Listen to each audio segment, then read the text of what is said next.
我是老彭，专门为大家介绍隐秘在卡卡角角内不为人知的景点。今天我们来到了崇州的白塔湖。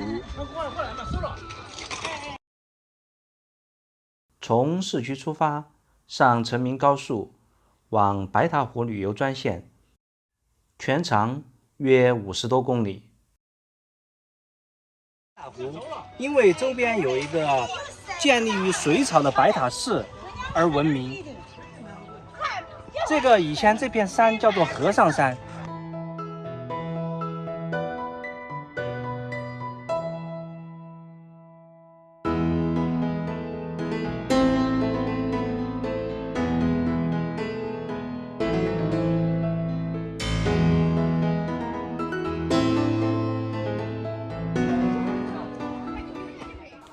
那么现在我们所在的地方是这个白塔湖的珍珠岛。这个岛是一个农家乐，它的进岛是20块钱一个人，然后可以给你提供烧烤用具和炭，你可以自己带食材来烧烤。这里只能在农家乐里面烧烤，也不算理想的烧烤地点。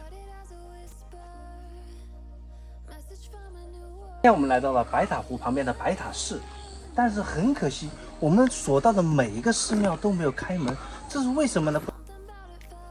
哎，拜不成佛了。环湖路北入口，走吧，上去瞧瞧。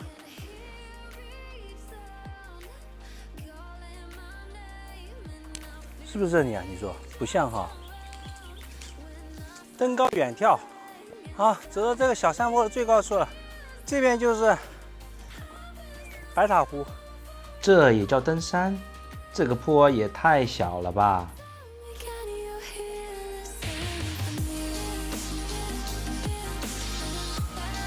但是这里很适合钓鱼抓鱼，带小孩过来玩水应该是个不错的地方。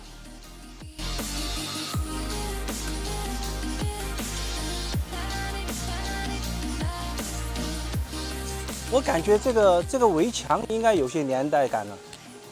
哦，这个原来是一个电站，叫做净水口电站。这个应该是他们当年村上建的一个电站。看这个造型，毛乎乎，应该是解放前的。顺着这个小径，走入了这附近的村上。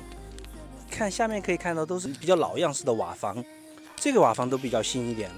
这是下面是蜂房，蜂箱是养蜜蜂。这儿周围都是竹子。竹子是成都平原农家的必备的这个植物啊。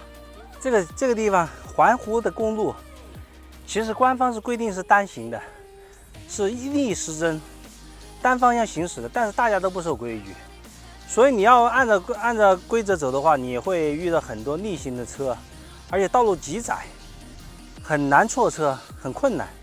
这个景区呢，看来看去只适合来这农家乐，因为这沿湖有很多农家乐。停车的时候没有注意到，这里还有一个自建的停车场。你们是经常来这个地方玩吗？没有，第一次。哦，第一次啊，刚好6儿童节嘛，或放下午，专门带小朋友出来玩。啊，对。那你是从哪个地方知道这个白塔湖的？小红书上也看。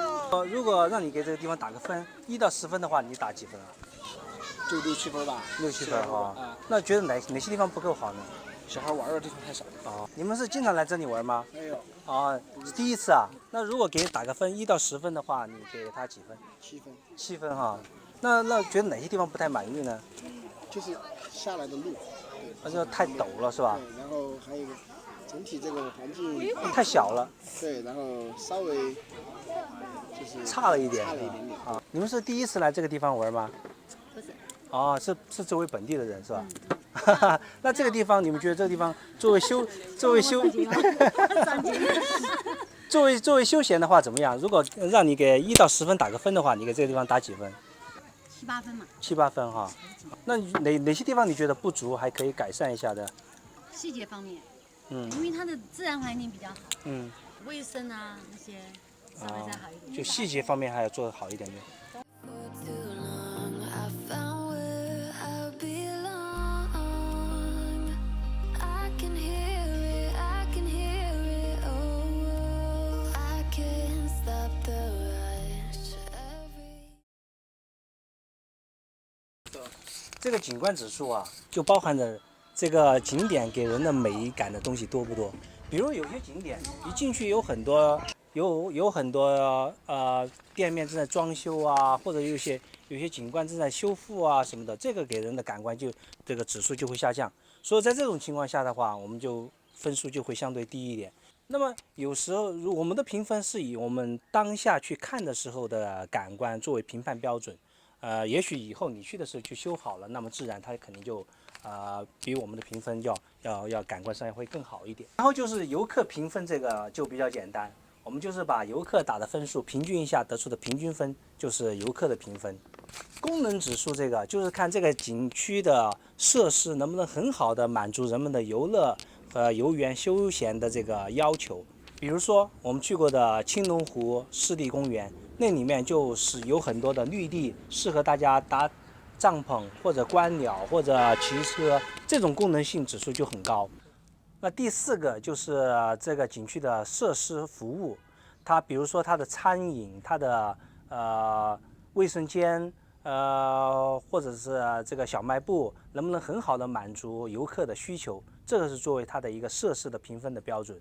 那么第5个就是交通指数，交通指数就是游客能不能很方便的搭乘公共交通工具，或者是有很快的交通，自己可以开车来到这里，作为它交通指数的一个评判标准。第6点，价格指数，就是这个景区门票昂不昂贵，游客在里面的花费高不高，作为它的价格指数的评判标准。那么最后来到了我们的综合评分，综合评分就是我们给以上各个评分，每个评分以一个权重，比如说景观指数就占我们的综合评分的40%，游客评分的权重相对也比较高，占整个评分的20%，后面几个评分指数各占10%。那么我们设计的这个评分标准，就是想要给到大家的一个参考，这个地方值不值得来，哪些地方是比较适合你来游玩的，比如说你要观鸟或者是骑车等等，给你一个参考。虽然说我们目前的评分相对的比较主观，但是我们慢慢也会在以后的视频中完善这个评分的标准和各项评判的细则，希望我们能一步步做得更好。谢谢大家。